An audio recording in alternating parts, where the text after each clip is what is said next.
Steve, stick around for more on the Fed and the economy ahead of the jobs data this week. Let's bring in Gregory Daco, chief economist at EY Parthenon. Good to see you. Good morning. What is the broad backdrop here? I know you've kind of been running the numbers about the impact of what's gone on in the Middle East and dragging on real growth a little bit, adding to inflation. So still high nominal growth, but more of it coming from inflation.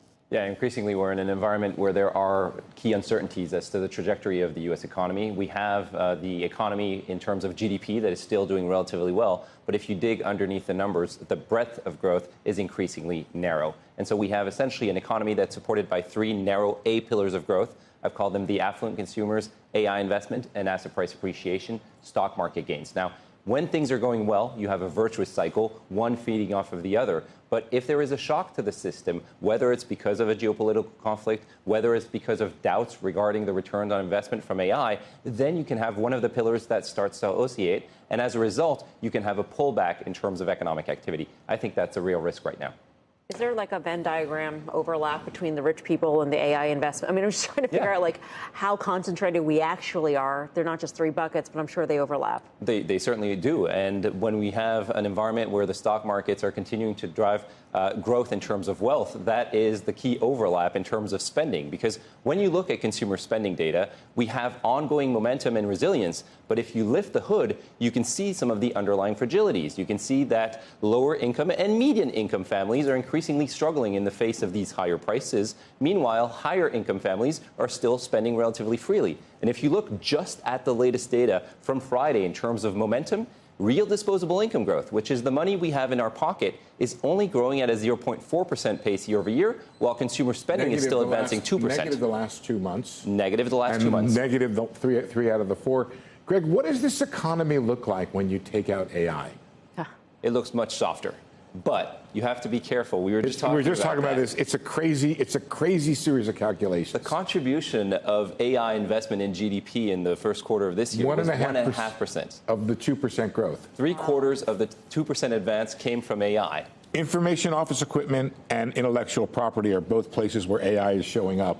But there's also a big import component of it that you subtract from it. Yeah, when you think about GDP, you have to subtract imports, right? Because otherwise you're double counting what you're actually producing. And gross domestic product is actually growing at a 2% clip with a 1.5% contribution from AI, but 2 percentage points of imports in that. So net, we're probably a slight drag when it comes to AI. I want to give you another number, which is that what I did is I took information processing equipment year over year, 31%.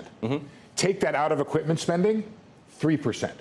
Which means that AI is soaking up all. Now, that may not be a bad thing. The stock market, by the way, is correctly priced in the sense of where's all the investment going? Where am I putting my money? Where are all the investments going? But the other sectors of the economy are not as robust. And this is not just a recent thing. It's actually something that's been ongoing for the last 5 years. There's been a crowding out of investment outside of AI, which I think is actually a risk, because if you are resting on a narrow foundation, you're more susceptible to potential headwinds. It's not that the story today is bad, that we are risking a recession, but we are increasingly seeing a narrower breadth of growth, and that is more susceptible to potential headwinds. It's happening at a time when the economy doesn't have a lot of workers to grow in a traditional way, though, isn't it? I mean, in a sense, the CapEx-driven impulse seems like it's timely. You're absolutely right. I mean, a lot of people are saying, well, we shouldn't be too concerned about the fact that the economy is not creating jobs because the unemployment rate is stable. And that's because we've seen a significant decline in labor supply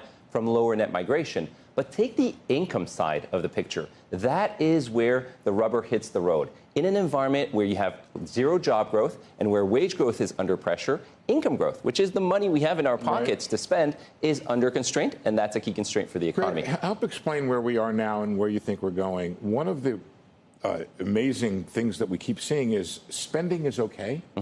The consumer-facing companies that talk about their consumers say they're doing okay.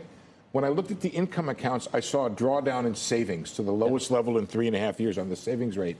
How long can consumers, and by the way, our surveys also show people using credit to paper this over.